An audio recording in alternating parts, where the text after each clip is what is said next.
은혜 받으실 하나님 말씀은 계시록, 요한계시록 7장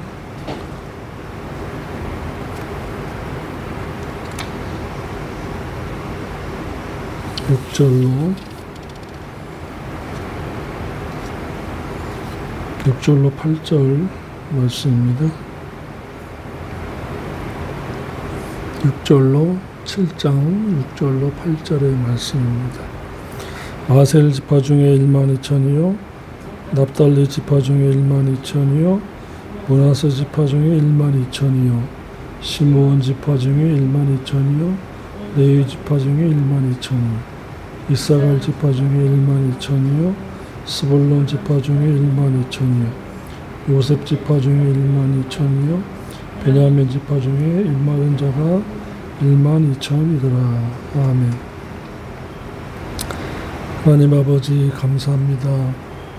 마지막 때에 성민으로 남은 자가 되어서 하나님 앞에 서기에 합당한 자들이 되길 원합니다. 인도하심에 순종하게 싸우니 도와 주옵소서. 전하는 자 듣는 자 함께 깨닫고 말씀대로 살아서 혼인잔치에 다 들어가는 자 되기를 원합니다. 아버지 모시고 주님 안에서 성령님의 인도하심을 따라 기록된 말씀을 진실되게 전하겠사오니 함께하여 주시옵소서. 예수님의 이름으로 기도드립니다. 아멘. 라헬의 여종 비라가 낳은 아들이 아셀입니다.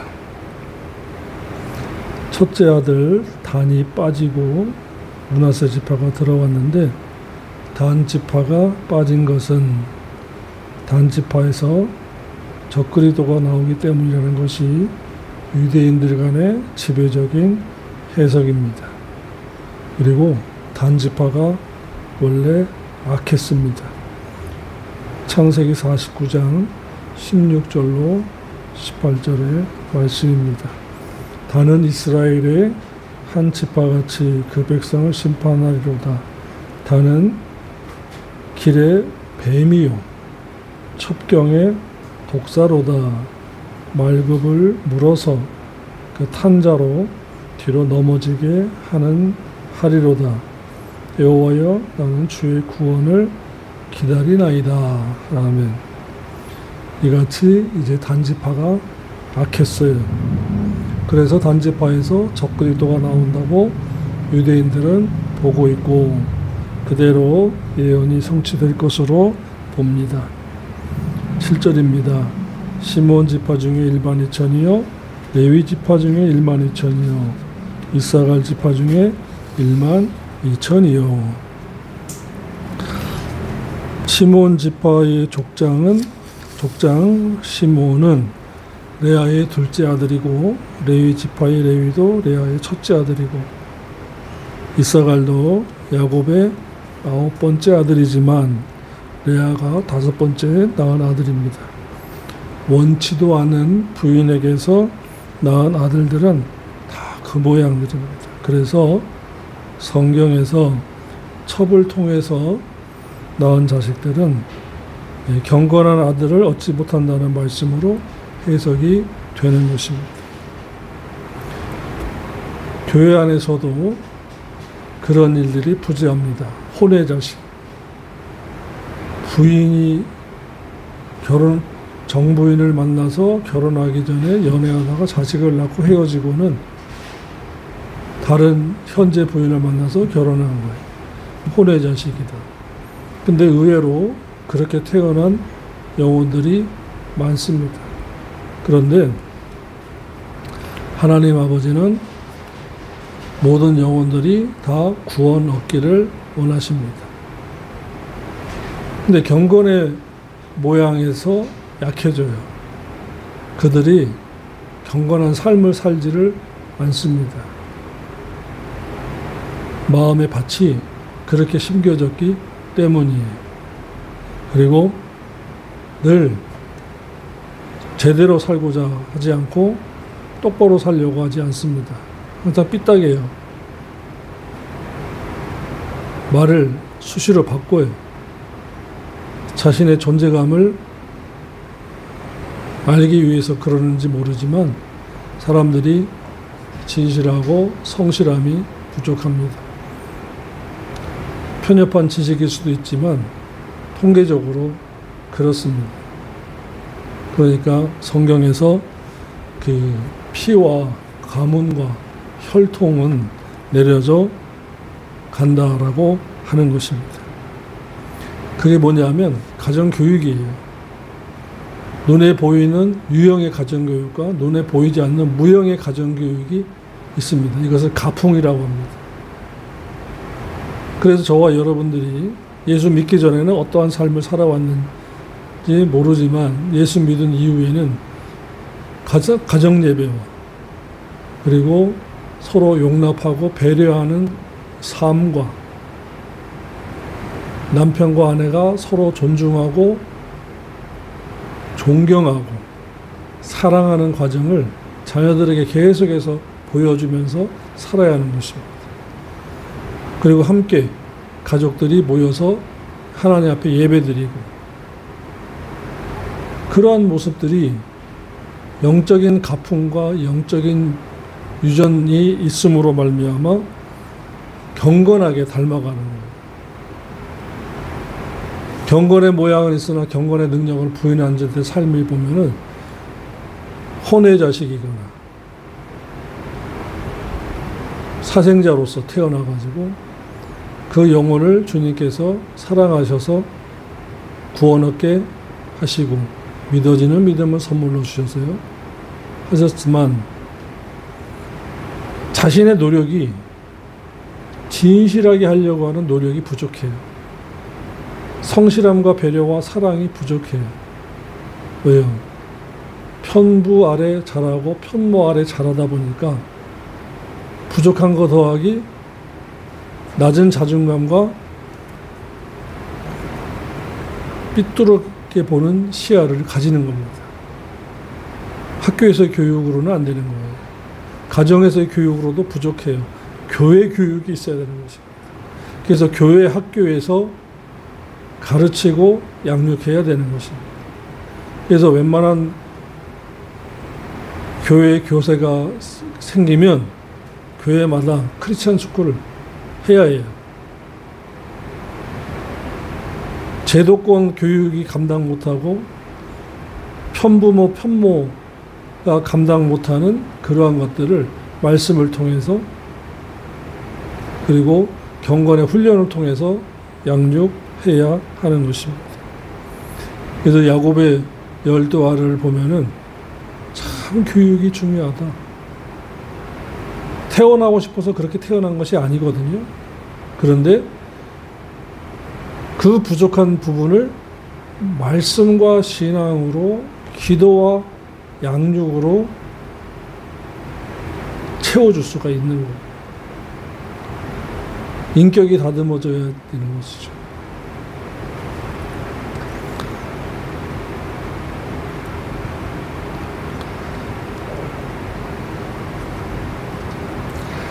그런데 요셉은 아버지의 사랑을 받다가 죽임당할 뻔했습니다.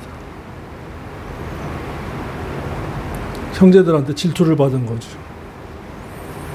근데 거기에서 요셉이 살아남았던 것은 공로도 있지만 하나님을 사랑하고 하나님 앞에 순종했던 자였어요. 요셉이 하나님의 사랑하시는 아들 예수 그리스도의 모형이기도 했습니다. 그 공로가 많아서 복받은 중에 두 번째로 복을 많이 받았어요. 그러나 막내 아들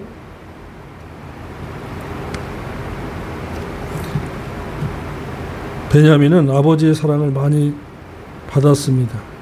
결과적으로 하나님의 사랑은 받지 못했어요. 그것도 문제인데 인간의 사랑을 받고 인간의 대접을 많이 받은 사람은 핍박이 없어요. 순둥순둥 크는 것이 좋은 것 같죠? 그러나 아닙니다. 하나님의 사랑을 많이 받은 자가 핍박을 많이 받아요. 그것으로 말미암아 영적인 신앙과 영적인 인격이 다듬어지고 그 핍박과 환난과 고난과 사망의 음침한 골짜기에서 정말 아버지 죽습니다. 아버지밖에 없어요. 하면서 거기에서 삶을 헤쳐나가고 하나님 아버지 살려주셔서 감사합니다. 이 생명의 빛을 갖겠습니다. 하는 자들이 진실하게 하나님 앞에서 쓰임받는 것을 성경을 통해서 많이 보았습니다. 다윗과 요셉, 사도 바울 같은 자가 하나님의 사랑을 많이 받았어요. 여러분들도 마찬가지입니다. 사람에게 인정받으려고 하지 마시고 사람에게 사랑받으려고 하지 마세요. 그러면 하나님께 사랑을 받지 못하고 하나님께 인정받지 못합니다. 사람은요, 치우치게 돼 있어요. 치우치지 않으려면 항상 말씀의 거울 앞에서 자신을 돌아보아야 하는 것입니다. 하나님의 사랑을 기대하셔야 돼요. 사람의 사랑을 기대하지 마십시오.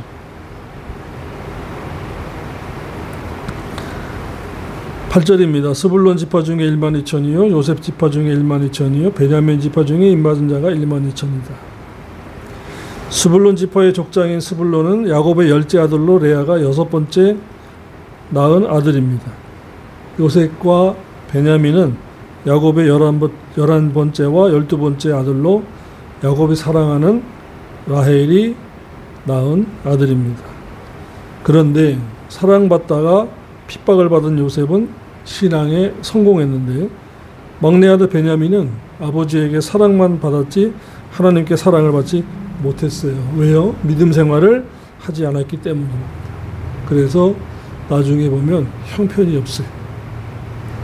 저와 여러분도 교회에서 가르치거나 배울 때에 인간의 사랑을 사람에게 인기가 너무 많이 받은 사람은 하나님의 사랑이 없습니다.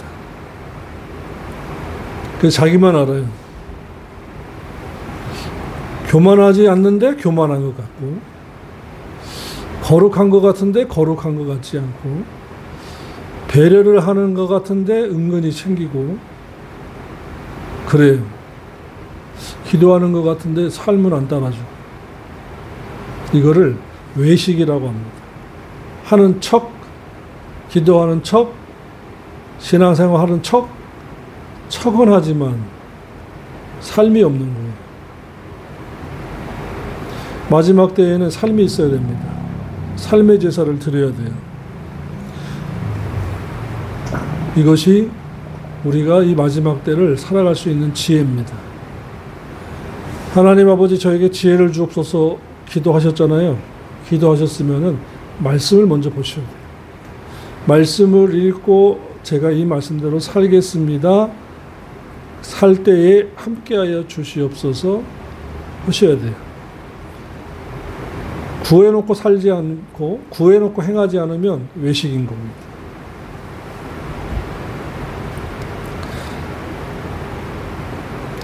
그래서 사람을 자꾸 기대면 하나님께서는 인간의 도움을 받지 말라고 못 받게 하려고 하나님께서 환난과 핍박도 주시는 것입니다.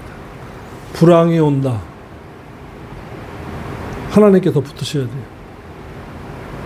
인원 감원이 예상된다. 하나님께 더 붙으셔야 돼요. 찾아가서 선물 주고 뇌물 주고 해서 더 붙으려고 하지 말고 하나님께 더 가까이 가야 되는 거예요. 가까이 가는 것 같았는데 잘렸어요? 더 기도하라는 거예요. 다른 길을 예비해 두었다라는 거예요. 그러니까 너 거기 그만 있고 기도하고 준비해라. 회개하고 준비해라. 라고 하시는 것입니다. 야고보서 5장 13절입니다. 야고보서 5장 13절의 말씀이에요.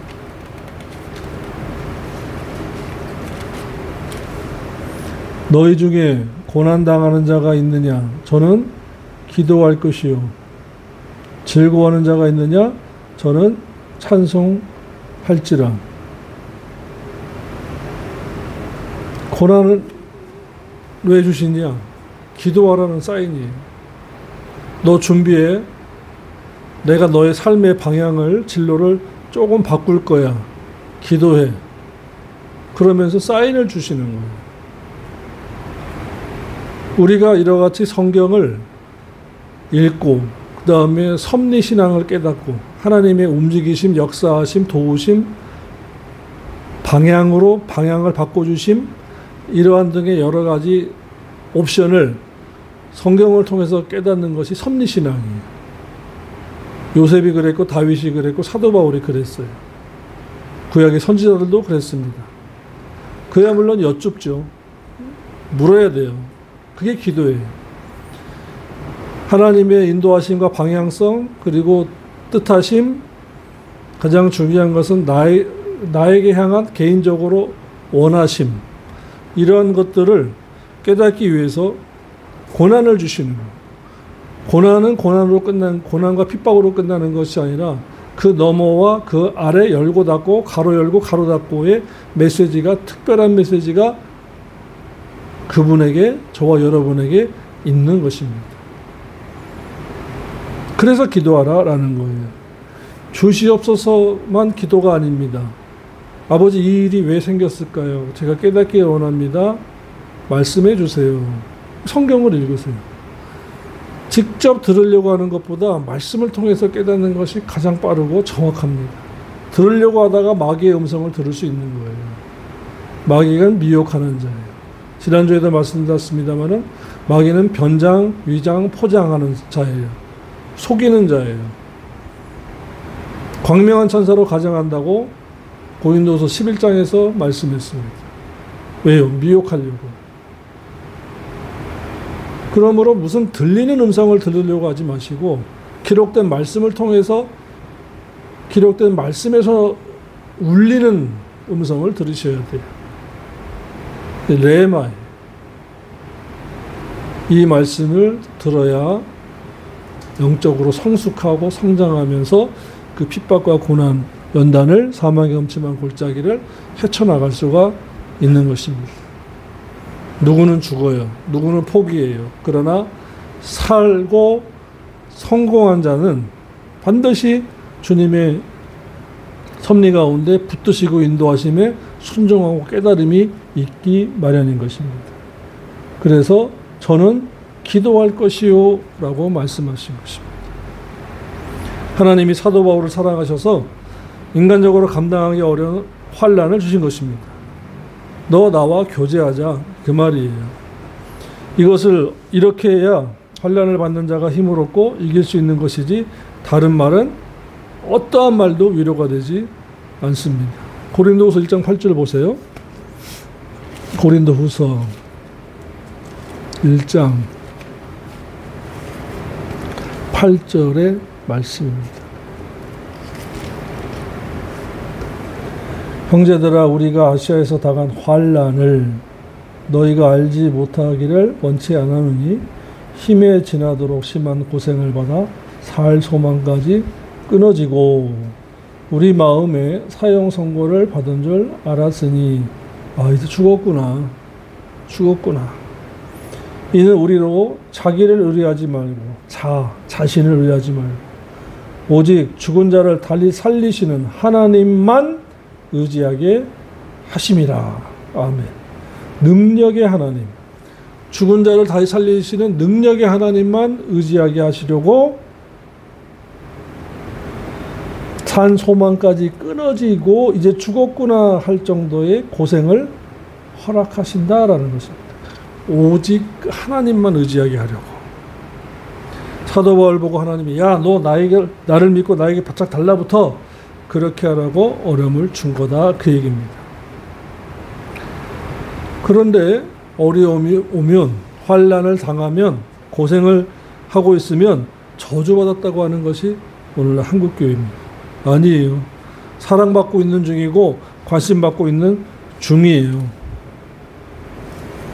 히브리서 말씀 잠깐 볼게요.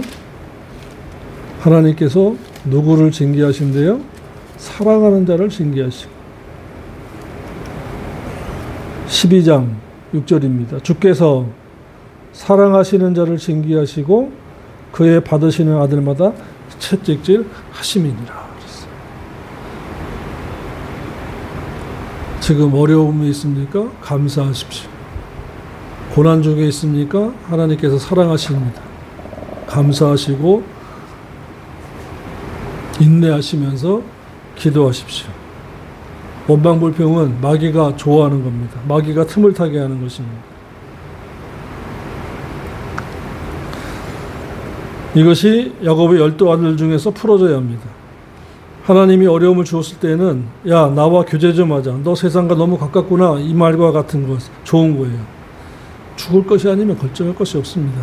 또 주께서 오라 하시면 나 천국 가리라 하시면 돼요. 이 땅에 뭐 이렇게 미련이 많아요? 어차피 가야 돼요. 지나가는 문제를 자꾸만 못 지나가게 붙잡고 매달릴 필요는 없는 것입니다. 그러므로 인간의 힘으로 되지 않는 그것을 붙들고 늘어질 것이 아닙니다. 주께 맡기시면 돼요. 주님께서는 상 주시려고 상 받으라고 환난을 주신 것입니다. 베드로전서 1장 16절의 말씀이에요. 그러므로 너희가 이제 여러 가지 시험을 인하여 잠깐 근심하게 되지 않을 수 없었으나 오히려 크게 기뻐하도다. 너희 믿음의 시련이 불로 연단하여도 없어질 금보다 더 귀하여 예수 그리스도에 나타나실 때 칭찬과 영광과 존귀를 받게 하려 함이라. 이 환난이 내가 죄지어서 오는 환난인가 아니면 회개할 일이고 죄 안 지었는데 왔다? 좋은 거예요. 좋은 겁니다. 환난이 오면 믿음 키우려고 연단이 오는 것입니다. 자, 여기까지 말씀을 보면 6절과 7절, 5절부터 보면은 유다 지파 중에 또 아셀 지파 중에 시므온 지파 중에 스불론 지파 중에 라고 했습니다. 왜 여기서 정리하냐면 14만 4천이는 유대인의 숫자다. 마지막 한 일의 안에 유대인의 구원의 숫자다. 그리고 14만 4천도 1만 2천의 만도 사실은 킬리안으로서 천이다. 원어로 보면 천이다. 그럼 지극히 적은 숫자가 구원을 구원을 얻는다. 유대인도.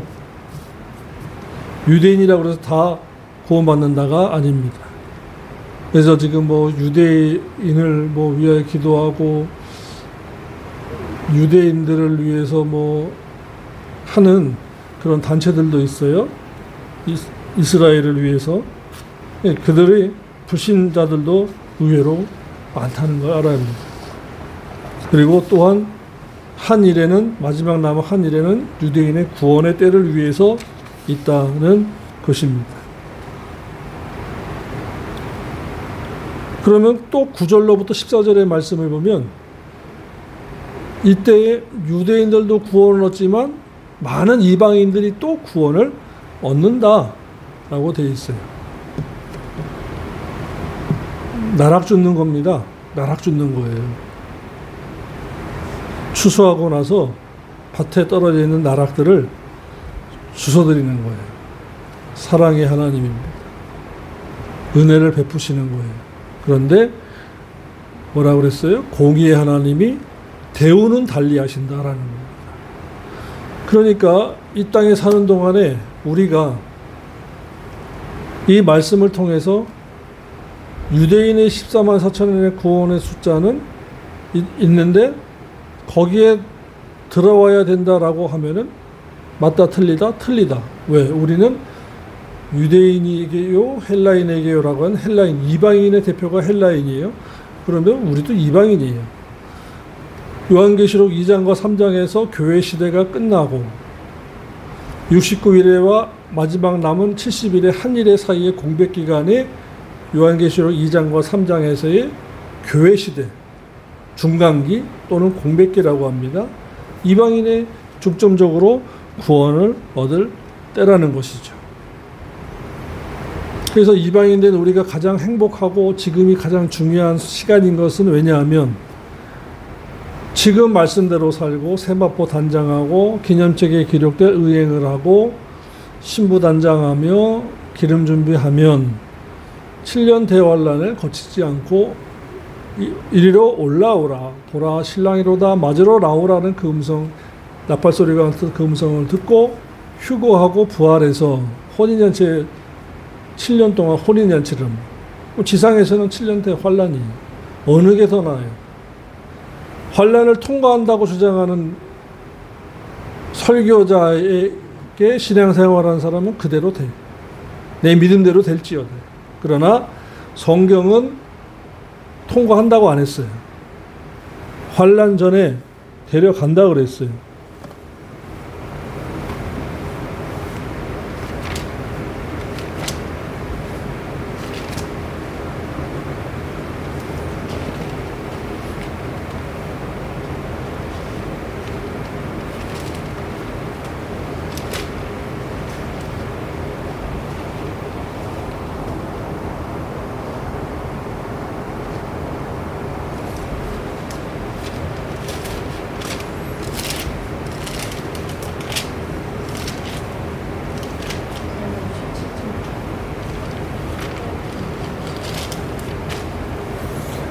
이사야서 57장 1절이에요.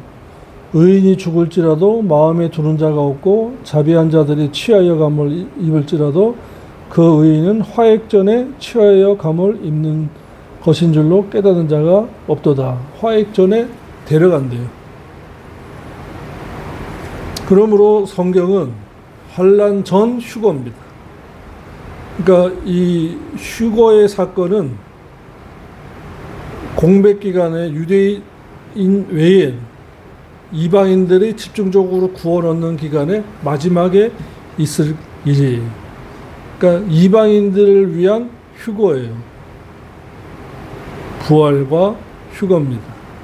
그야 물론 부활은 그 전에 구약시대의 성도들로부터 다 포함되는 거죠. 그러니 저와 여러분이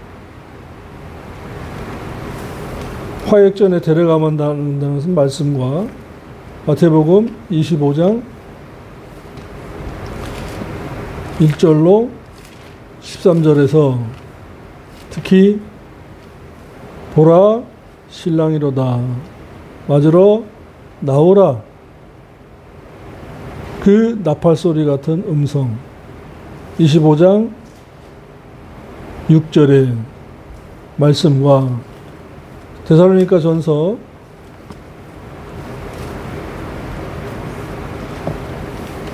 4장 15, 16, 17절의 말씀으로 반드시 마지막 한 일의 전에 데려감을 당한다라는 것입니다. 데살로니가 전서 4장 15절입니다. 우리가 주의 말씀으로 너희에게 이것을 말하노니 주의 말씀으로 기록된 성경 말씀으로 주 강림하실 때까지 우리 살아남아 있는 자도 자는 자보다 결단코 앞서지 못하리라. 주께서 오령과 천사장의 소리와 하나님의 나팔로 보라 신랑이로다 또 계시록 4장 1절의 말씀과 같이 이리로 올라오라는 말씀. 화액전에 데려가시려고 강림하시리니 그리스도 안에서 죽은 자들이 먼저 일어나고 이것이 구약의 성도와 신약의 교회 시대와 마지막 때의 이방인들 포함이에요. 그 후에 살아남은 자도 저희와 함께 구름 속으로 끌어올려져서 공중에서 주를 영접하게 하시리니 그리하여 우리가 항상 주와 함께 있으리라. 아멘.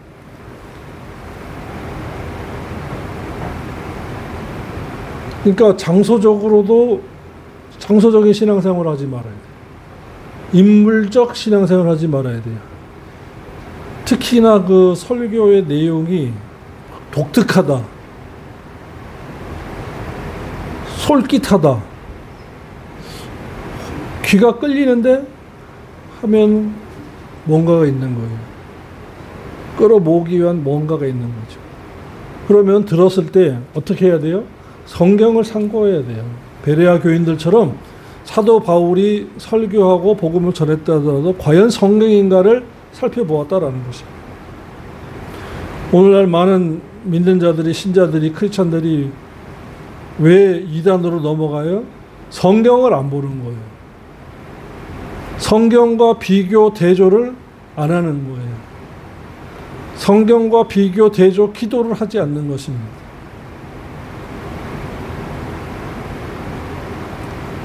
그게 참 문제입니다. 교회에서 스크린 쏴주고 큰 텔레비전으로 뭐 띄워주고 자기 성경에서는 이 말씀이 어디 있는 줄도 모르는 거예요.